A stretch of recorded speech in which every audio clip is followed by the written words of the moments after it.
We are staying on top of breaking news. Man is in custody right now after police say he shot a Detroit police officer late last night. Right now, that officer is listed in critical condition. Now, the whole incident unfolded outside of a home on McDougal near Grand Boulevard on the city's east side. Now, in the larger picture, that's a live look at the scene right now. You can see that police are still there investigating. 7 Action News reporter Matthew Smith is live for us at Detroit Receiving Hospital. And Matt, you've been seeing police coming and going through the night. What are you learning about the officer?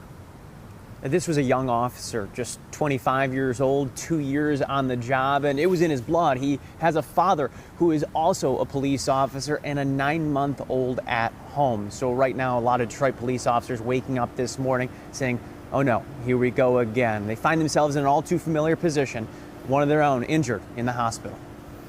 It just reminds us of the work that the officers do day in and day out and the sacrifices that they and their family make as we have to uphold us, you know, as a team, as the Detroit Police Department, as a city, but certainly the family of the injured officer this evening.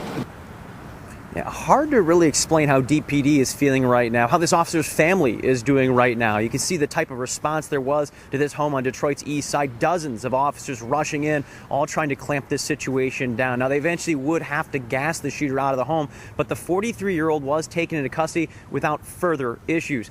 Right now, we want to show you what is going on with this investigation. These are live pictures from the scene on McDougal near Shane and Grand River where that officer was shot. But those who were part of this, those who worked with the young man, what's happening right now is a hard reality, waiting and just hoping for the best. It's somber. We've had too many losses in our department. We've had too many injured officers. It's hard. It's a hard job, and we're doing it for the community. Sometimes people lose that perspective.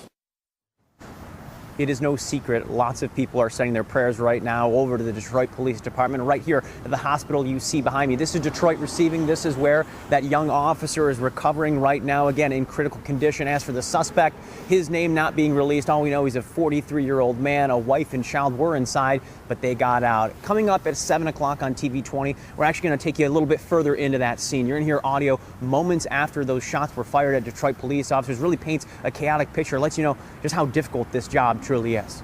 We're live this morning in Detroit. Matthew Smith, 7 Action News. Thank you, Matthew.